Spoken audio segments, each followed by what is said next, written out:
All right, folks, welcome back to the Steve Malzberg Show. We are joined by the panel. And on the panel, we welcome back once again both John Gizzi, Newsmax White House correspondent, and Rick Ungar of Forbes magazine. Hello, gentlemen. Good to be here, man.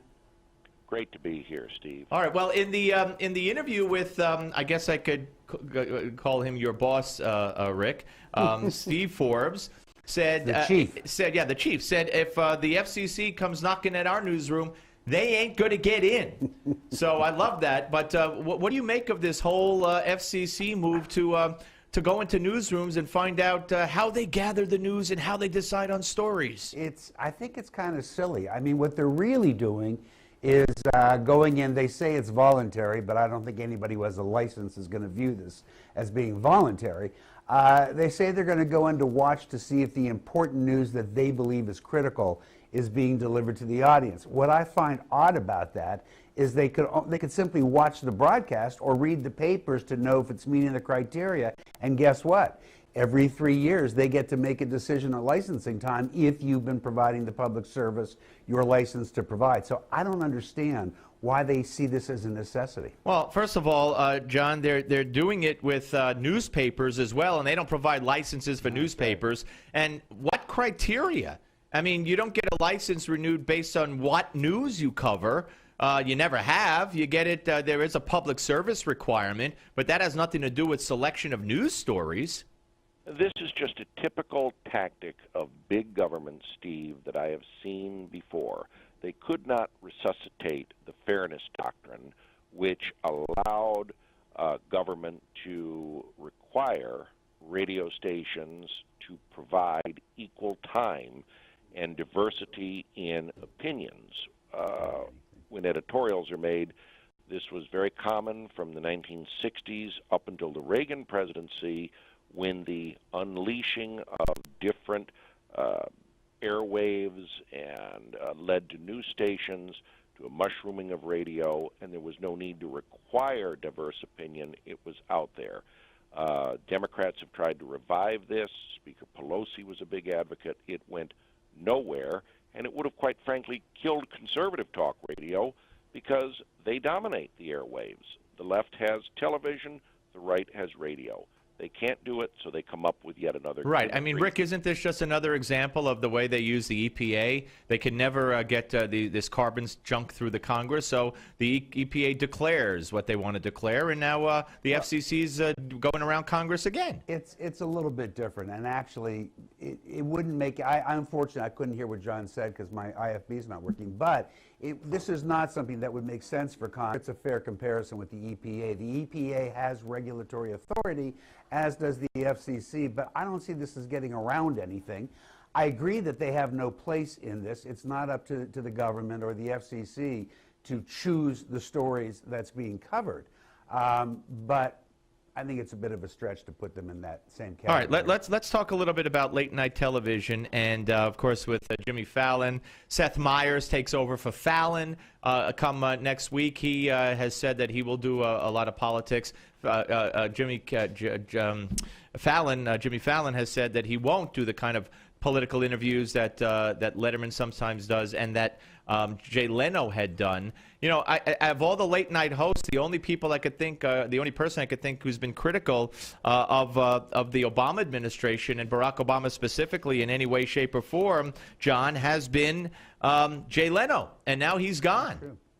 Well, that's true. Now, by way of disclosure, I go to bed at 9, 10 o'clock at the latest. I only stay up a little late when the Olympics are on, so I'm probably not in a position to judge. Oh, okay, fair enough. But Rick is, because Rick has worked in the biz, as they say. So fair enough. I'm glad you gave that admission or disclaimer. What about it, Rick? You know, we have a mutual friend, Charles Payne, who works over at Fox Business. And Charles has been going on lately about how this film that's out, the Lego movie, because they called the bad guy President Business or whatever, it's more Hollywood and trying to indoctrinate people with liberalism. You know, I got to tell you something. I spent most of my life in Hollywood, and whether it's comics, whether it's filmmakers, there is only one thing that motivates everybody in Hollywood: money. Wait a minute. What we call putting butts into seats. Well, first of all, there are so many liberal movies lately hard liberal movies that have failed miserably and don't make money. It's hard to imagine that. But wait a minute. So you're from the Larry King school of, in 57 years, I've never, ever, ever once seen any media bias. You don't think there's bias in Hollywood? I think there's bias, but it doesn't show up in the products if they don't make money. You can make a movie that you think is liberal or somebody can think is conservative. Guess what? If it doesn't put the butts in the seats, you're not going to see one again for a long time. Now look at the late night comics. Let's go back to that. Jay Leno, there was a piece that ran in Politico today. As they reviewed his political jokes over his term, he actually made fun of Republicans 51% of the time. Right.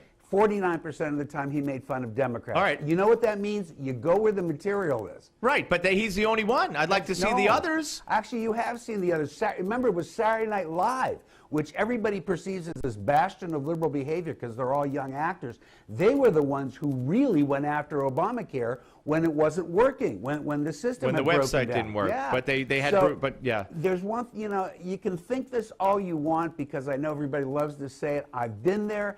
I've been responsible for making movies. I've made hours and hours and hours of television. There's only one thing we care about.